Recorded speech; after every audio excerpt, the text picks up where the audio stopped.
नमस्कार, मैं अशोक कुमार पांडे। स्वागत है आपका द क्रेडिबल न्यूज के 7 बजे के प्रोग्राम में। इंटरनेशनल न्यूज में एक मजेदार खबर आपको बताता हूं कि इजराइल के एक मंत्री को सऊदी अरब से माफी मांगनी पड़ी है। अब इसको सुन के किसी को भी आश्चर्य हो सकता है कि इजराइल जो इतने घमंड में रहता है, इतने अहंकार में रहता है, इतने गरूर में रहता है, उसके मंत्री ने माफी मांगी कैसे। दरअसल जो लोग मेरा चैनल नियमित देखते हैं वो जानते हैं, मैं अक्सर बात करता रहता हूं। इजराइल का एक मंत्री है स्मोट्रिच, और स्मोट्रिच वही मंत्री है जो भारत आया था, जिसके साथ निर्मला सीतारमण की फोटो आई थी, जिसका भारत में बड़ा स्वागत वगैरह किया गया था। लेकिन दुनिया के ज्यादातर देशों में उसको एक नफरती चिंटू की तरह जाना जाता है। दुनिया के ज्यादातर देशों में लोग जानते हैं इस बात को कि इजराइल के अंदर जो सबसे ज्यादा नफरती नेता हैं उनमें से एक है स्मोट्रिच। ये वही स्मोट्रिच है जिसने वेस्ट बैंक को इजराइल के अंदर मिलाने की पूरी प्लानिंग की थी, और यही वो बिल लेकर आया था जिसमें वेस्ट बैंक को इजराइल में मिलाने की बात थी। अब इस बिल पे तो इसको बहुत थप्पड़ पड़े हैं। जेडी वांस ने जबरदस्त तरीके से इसको मूर्खतापूर्ण कहा, इडियोटिक कहा। ट्रंप ने बहुत सीधे सीधे कह दिया कि वेस्ट बैंक को कैसे भी मिलाया नहीं जा सकता है इजराइल में, हम इसको अलाउ नहीं करेंगे। और यह भी बताया साथ में कि हमारे बहुत सारे जो अरब देश हैं वो इस बात को कभी स्वीकार नहीं करेंगे, और उन अरब देशों को हम नाराज नहीं करना चाहते। तो स्मोट्रिच का ये जो पूरा का पूरा वेस्ट बैंक का मामला था, ये तो सिर्फ कागजी रह गया। अब न नेतन्याहू की हिम्मत है और न स्मोट्रिच की हिम्मत है कि वेस्ट बैंक को अनेक्स करने की कोई बात, कब्जा करने की कोई बात कर सकें। इसी मामले में जब उससे सवाल पूछा गया कि सऊदी अरबिया ने बहुत साफ साफ कहा है कि अगर तुमने अनेक्स किया, अगर तुमने वेस्ट बैंक को मिलाया, तो सऊदी अरबिया तुम्हारे साथ अपने संबंध कभी भी नॉर्मल नहीं करेगा, अब्राहम अकॉर्ड में नहीं जाएगा। अब यहां मैं आपको बता दूं कि ट्रंप लगातार ये चाहते हैं कि सऊदी अरब और इजराइल के बीच में कोई रिश्ता बन जाए, लेकिन सऊदी अरब ने यह शर्त रखी हुई है कि इजराइल जब तक 2 नेशन सोल्यूशन को नहीं मानेगा तब तक वो इजराइल के साथ कोई रिश्ता नहीं रखेगा। तो वेस्ट बैंक वाले सवाल के साथ एक सवाल और पूछा गया कि आप कहते हैं कि फलस्तीन को कभी आजादी नहीं देंगे, और सऊदी अरबिया कहता है कि जब तक फलस्तीन को आजादी नहीं मिलेगी, जब तक 2 स्टेट सोल्यूशन नहीं होगा, तब तक हमारा इजराइल के साथ कोई रिश्ता नहीं बनेगा, कोई राब्ता हम नहीं रखेंगे इजराइल के साथ अगर फलस्तीन आजाद नहीं होगा। यह सऊदी अरब का स्टैंड रहा है और आज भी है। इस पर बदतमीजी की स्मोट्रिच ने, उसने कहा कि अगर यही शर्त है तो हमें मंजूर नहीं है, और सऊदी अरब वाले जाकर रेगिस्तान में ऊंट चराएं। यह सऊदी अरब को बेइज्जत करने वाली बात थी। हकीकत यह है कि सऊदी अरब 100 स्मोट्रिच को खरीद कर अपने यहां जू में रख सकता है कि देखो दुनिया में ऐसे बेवकूफ इंसान भी रहते हैं। हकीकत यह है कि सऊदी अरब अमेरिका का भी तारनहार बनता है। अमेरिका जिसके ऊपर इतना ज्यादा कर्जा है, उसको भी सऊदी अरब से पैसा लेना होता है। हकीकत यह है कि सऊदी अरब के चाइना से भी रिश्ते बहुत अच्छे हैं और इंडिया से भी रिश्ते अच्छे हैं। दुनिया भर से रिश्ते शानदार हैं, और पैसे, रुपए और इमारतों के मामले में इजराइल कहीं नहीं ठहरता है सऊदी अरबिया के सामने।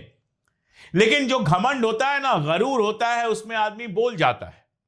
अगर ये वाकई अरब होते तो जानते कि रेगिस्तान का और ऊंटों का कितना महत्व होता है अरब मुल्कों के अंदर। चाहे आप कितने भी पैसे वाले हो जाएं, लेकिन ऊंटों को लेकर एक अलग मोहब्बत होती है एक अरब के मन में।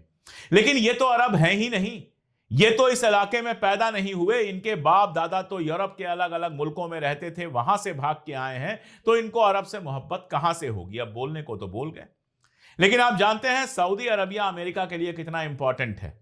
तो फोन कॉल आई होगी अमेरिका से कि इस बदतमीज को चुप कराओ, और नेतन्याहू ने स्मोट्रिच से कहा होगा कि यह बेवकूफी मत करो वरना हमारे आका नाराज हो जाएंगे। और उसके बाद स्मोट्रिच को अपनी बात के लिए माफी मांगनी पड़ी। सुनने में यह बात बहुत छोटी लग सकती है, लेकिन बहुत साफ समझ में आता है कि इजराइल का जलवा धीरे धीरे बिखर रहा है। जो वो शर्त लगा रहा है वो शर्त कहीं ना कहीं से टूट जा रही है। वेस्ट बैंक को एनेक्स करने की बात आई तो अमेरिका ने डांट लगा दी। दोबारा से जंग शुरू करने की बात आई तो ट्रंप ने डांट लगा दी। टर्की की सेना गजा में नहीं रहेगी, यह बात कही, कोई सुन नहीं रहा है। तो जलवा बिखर रहा है इस हद तक कि नेतन्याहू की बीवी मंत्रियों के हाथ जोड़ रही है कि हरजोग जो राष्ट्रपति है उससे कह के मेरे मियां के ऊपर जो दुनिया भर के करप्शन के आरोप लगे हैं, जो करोड़ों खरबों खा के बैठा हुआ है, उससे उसको फ्री करा दो ताकि जब कुर्सी से उतरे तो उसको सीधे जेल ना जाना पड़े। मजेदार कंडीशन है मिडिल ईस्ट की, आगे कैसे कैसे बढ़ती है देखेंगे। ये और इसके अलावा जो इंटरनेशनल खबरें होती हैं मैं अपडेट करता रहता हूं, लेकिन नेशनल खबरों पे अपडेट के लिए आ रही हैं शालिनी। देश के अंदर आज जो कुछ हुआ है बताएंगे आपको। बने रहिए, देखते रहिए पूरा वीडियो। आप देख रहे हैं आज की खास खबरें एट 7 PM। देश और दुनिया से जुड़ी आज की कुछ बड़ी खबरों में हम सबसे पहले जानेंगे, क्या ट्रंप के आगे मोदी सरकार ने किया सरेंडर? रूस से तेल खरीदना क्यों बंद करेंगी भारतीय कंपनियां? अगली खबर में हम जानेंगे कि क्या महागठबंधन के दांव से डरी एनडीए? क्या मुस्लिम वोट के लिए बीजेपी ने अपनी चुनावी चाल बदल डाली? उसके बाद बिहार में पीएम मोदी ने कांग्रेस और आरजेडी पर घोटाले का आरोप लगाया, तो महागठबंधन ने एनडीए के कौन से घोटालों की पोल खोल कर दी? वहीं योगी सरकार के धर्म बदलने वाले कानून पर सुप्रीम कोर्ट क्यों गुस्साया और कौन से वो तीखे सवाल पूछ डाले जो योगी सरकार को परेशान कर सकते हैं? अब खबरों की शुरुआत में हम सबसे पहले बात करेंगे ट्रंप और पीएम मोदी से जुड़ी खबर की। ट्रंप बार बार भारत को ये चेतावनी दे रहे थे कि अगर भारत रूस से तेल खरीदना जारी रखता है तो उसे भारी टैरिफ का सामना करना पड़ेगा। हाल ही में ट्रंप ने यह दावा किया कि उनकी मोदी जी से फोन पर बात हुई है और भारत अब उनकी बात मानने को तैयार है। हालांकि भारत की ओर से सफाई दी गई कि कोई भी फैसला केवल देश हित को ध्यान में ही रखकर लिया जाएगा। हमारे बड़े बड़े मीडिया चैनल्स ने ये तक दावा कर दिया था कि पीएम मोदी तो अमेरिका को धूल चटा देंगे, भारत पर भारी टैरिफ से अमेरिका हिल जाएगा, वहां भयानक मंदी आ जाएगी। लेकिन अब हालात तो कुछ और ही कह रहे हैं। नई रिपोर्ट्स के मुताबिक भारत की बड़ी तेल कंपनियों जिनमें रिलायंस, इंडियन ऑयल और भारत पेट्रोलियम को 21 नवंबर तक रूस से तेल आयात बंद करने का आदेश दिया गया है। यानी ट्रंप की चाल सफल होती दिख रही है और एक तरीके से अमेरिका ने इस खेल में अपनी जीत दर्ज कर ली है। ट्रंप प्रशासन ने रूस की दो प्रमुख कंपनियों रोसनेफ्ट और लुकोइल पर सख्त आर्थिक प्रतिबंध लगाए हैं और अब अगर भारतीय कंपनियां 21 नवंबर के बाद भी रूस से तेल खरीदती हैं तो उन्हें अमेरिका के बैंकों से फंडिंग नहीं मिलेगी और इसका असर भारत पर भी पड़ेगा। रूस यूक्रेन युद्ध से पहले भारत अपनी तेल की जरूरतों का केवल 2 से 3% हिस्सा रूस से खरीदता था, लेकिन पिछले 3 सालों में यह आंकड़ा काफी बढ़ा है, करीब 35% तक यह आंकड़ा पहुंच गया है। रिलायंस जैसी कंपनियों ने रूस से सस्ता तेल लेकर अरबों डॉलर का मुनाफा कमाया और अब ये रास्ता बंद होने वाला है, तो कंपनियों को भी बड़ा नुकसान होगा। इन प्रतिबंधों के असर से तेल की कीमतों में भी भारी उछाल आएगा और इसका सीधा असर किस पर पड़ेगा? आप और हम जैसे हम लोगों पर।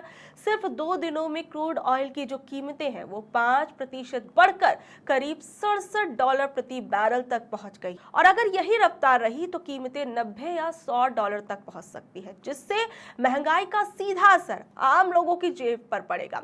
अब भारत के सामने सबसे बड़ा सवाल यह है कि रूस से तेल आना बंद होगा तो तेल आएगा कहां से? भारत को अब इराक, सऊदी अरब, कुवैत और यूएई जैसे पुराने सप्लायरों पर फिर से निर्भर होना पड़ेगा, लेकिन यूरोपीय देश भी अब इन्हीं देशों से तेल खरीद रहे हैं, जिससे बाजार में कंपटीशन और बढ़ जाएगा। अब ट्रंप की जो चाल है वो साफ दिख रही है। रूस की वॉर इकोनॉमी को कमजोर तो करने की कोशिश ट्रंप कर ही रहे हैं, वहीं भारत और चीन जैसे खरीदार अगर पीछे हटते हैं तो रूस की कमाई को बड़ा झटका लगेगा और इसका असर कहीं ना कहीं चीन और भारत पर भी पड़ेगा। लेकिन असली सवाल यह है कि क्या अमेरिका के दबाव में भारत ने सच में सरेंडर कर दिया है? और ये बात कहीं ना कहीं अपने आप में बहुत सोचने वाली है। एक भारतीय होने के नाते यह हमारा अपनी सरकार से सवाल पूछना बनता है कि क्या वाकई में अमेरिका के दबाव के चलते हमारे देश की कंपनियां अब रूस से तेल नहीं खरीदेंगी? और सबसे बड़ी चीज, क्या मोदी सरकार सिर्फ कुछ लोगों को फायदा पहुंचाने के लिए पूरे देश की इकोनॉमी को दांव पर लगा रही है? सबसे बड़ा सवाल, जब अमेरिका इतना भारत पर सख्त हो रहा है तो मोदी जी अपने माय डियर फ्रेंड से आंख में आंख दिमाग डालकर सवाल क्यों नहीं पूछ रहे कि भारत के साथ ये चालें क्यों चली जा रही हैं और ट्रंप बार बार क्यों मीडिया के सामने आकर बेतुके बयान देते हैं और भारत को धमकाते हैं। अब बात अगली खबर की, आखिर में महागठबंधन ने वो कौन सा दांव चला जिससे एनडीए में घबराहट पैदा हो रही है। बिहार चुनाव 2025 में राजनीति ने फिर से साबित कर दिया कि सियासत वो चीज है जो इंसान को गिरगिट बना देती है। इन चुनावों में एनडीए में हर कोई अपने को मुस्लिमों का मसीहा बता रहा है, पर जब टिकट बांटने की बारी आई थी तो सबकी जुबान पर ताला लग गया था। अब देखिए, एनडीए के प्रवक्ता शहनवाज हुसैन कह रहे हैं कि महागठबंधन ने अल्पसंख्यकों को ठेंगा दिखाया है, उन्हें डराकर वोट लिया है। अरे भाई, आपकी अपनी पार्टी बीजेपी ने तो एक भी मुस्लिमों को टिकट नहीं दिया और दूसरों पर आप उंगली उठाने वाले कौन होते हैं? पहले जरा अपनी 4 उंगलियां भी देख लीजिए। और चिराग पासवान साहब कह रहे हैं कि तेजस्वी यादव मुस्लिमों के नाम पर वोट लेते हैं पर देते कुछ नहीं। वाह, दूसरों को वो ज्ञान दे रहे हैं। फिर मनोज तिवारी जी भी इस मामले में अपनी एंट्री दे देते हैं, बोलते हैं कि महागठबंधन मुस्लिमों को सिर्फ वोट बैंक समझता है, असली काम तो मोदी नीतीश जी ने किया है। अरे भाई, ढोल की पोल तो बजते ही खुल जाती है। एनडीए ने कुल 5 मुस्लिमों को टिकट दिया, जिसमें जेडीयू से 4, एलजेपी से 1 और बाकी दलों से कुछ भी नहीं। वो भी ऐसे दिखा रहे हैं जैसे कोई एहसान कर दिया। अब पलटकर महागठबंधन को भी देखिए, वहां करीब 30 मुस्लिम उम्मीदवारों को टिकट मिले हैं। आरजेडी ने 18, कांग्रेस ने 10 और बाकी वाम दलों ने 1 से 2। कम से कम कथनी और करनी में थोड़ा तालमेल तो यहाँ पर दिखता है, लेकिन बीजेपी के नेता या कहें कि एनडीए के नेता जो है, उनकी कथनी करनी में कितना फर्क है वो साफ नजर आता है टिकट बंटवारे में। तो अब सवाल यही है कि एक तरफ एनडीए नेता मुस्लिमों का दर्द गिना रहे हैं, चांद तारे तोड़ लाने की बात कर रहे हैं, लेकिन जब असली मैदान में उतरने की बात आती है तो मुस्लिमों के साथ हो रहे अत्याचारों पर बोलने में एनडीए नेताओं के हाथ पांव क्यों फूलने लग जाते हैं। लेकिन जब वोट लेने की बात आती है तो एनडीए नेता कतार में सबसे आगे खड़े क्यों नजर आते हैं। योगी सरकार के धर्मांतरण कानून पर सुप्रीम कोर्ट ने क्या सवाल उठाए। यूपी के कई बीजेपी शासित राज्यों के अंदर धर्मांतरण विरोधी कानून को लेकर कई बार मुद्दा बनाया गया। यूपी के मुख्यमंत्री योगी आदित्यनाथ बार बार कहते हैं कि राज्य में अवैध और धोखाधड़ी से किए जाने वाले धर्मांतरण को किसी भी कीमत पर बर्दाश्त नहीं किया जाएगा। उन्होंने आरोप कई बार लगाया है कि धर्मांतरण के रैकेट में विदेशी फंडिंग का इस्तेमाल हो रहा है। मुख्यमंत्री ने इस कानून को अक्सर लव जिहाद के खिलाफ एक हथियार के रूप में पेश किया, लेकिन इस पर सुप्रीम कोर्ट ने कहा कि भारत एक सेक्युलर देश है, यानी धर्मनिरपेक्ष देश है और हर नागरिक को अपनी मर्जी से धर्म बदलने का पूरा अधिकार है। कोर्ट ने कहा कि यूपी के धर्मांतरण कानून में जो नियम बनाए गए हैं, जैसे कि धर्म बदलने से पहले और बाद में सरकारी घोषणा करना, वो बहुत कठिन है। इन नियमों में सरकारी अधिकारियों का दखल बहुत ज्यादा बढ़ गया है। खासकर जिला मजिस्ट्रेट को हर मामले में पुलिस जांच करवाने का आदेश देना पड़ता है। कोर्ट ने माना कि ये नियम लोगों के लिए दूसरे धर्म को अपनाना मुश्किल बना रहा है। कोर्ट ने इस बात पर सबसे बड़ा सवाल उठाया कि कोई व्यक्ति धर्म बदल रहा है, ये उसका निजी मामला है।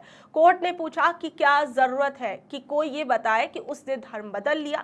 ये नियम व्यक्ति की निजता के अधिकार के खिलाफ है। कोर्ट ने सबको याद दिलाया कि धर्मनिरपेक्षता भारतीय संविधान के मूल ढांचे में है, यानी उसके बेसिक स्ट्रक्चर के अंदर है। कोर्ट ने कहा कि भले ही धर्मनिरपेक्ष शब्द 1976 में जोड़ा गया था, लेकिन सुप्रीम कोर्ट ने 1973 में ही ये तय कर लिया था कि धर्मनिरपेक्षता हमारे संविधान की नींव है।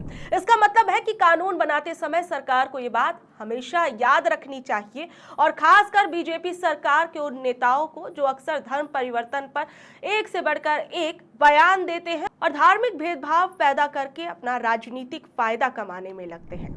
महागठबंधन ने एनडीए के कौन से घोटालों की पोल खोली। आज समस्तीपुर की धरती से चुनावी रणभेरी बजाते हुए पीएम नरेंद्र मोदी ने जैसे ही माइक संभाला, पूरे मैदान में तीर की तरह उनके शब्द चलने लगे।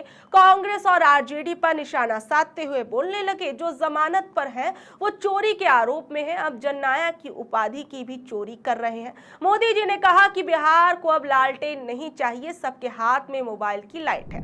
लेकिन साहब, जमीन पर अभी भी बहुत से गांव ऐसे हैं जहां लाइट सिर्फ चुनावी वादों में जलती है।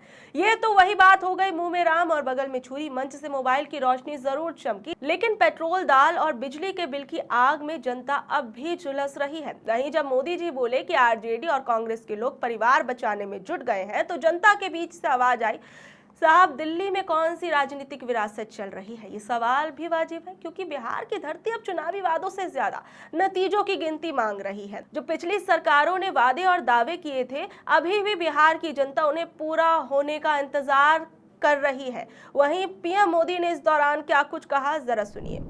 साथियों, जब से बिहार चुनाव की घोषणा हुई है, तब से हम एक चीज साफ साफ देख रहे हैं।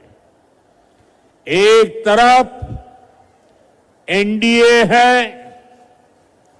नीतीश जी, मांझी जी, उपेंद्र जी, चिराग पासवान जी, ये सूझबूझ से भरा हुआ नेतृत्व है। इसको भाजपा की हमारी टीम, दिलीप जी, सम्राट चौधरी जी, विजय सिन्हा जी से और मजबूती मिलती है।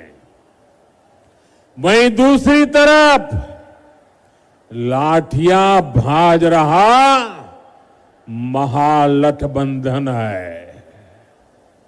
ये लोग कैमरे पर आकर कुछ भी बोले, लेकिन पीठ पीछे एक दूसरे की खाल खींच रहे हैं। इस महागठबंधन में अटक दल है, लटक दल है, भटक दल है, झटक दल है और पटक दल है।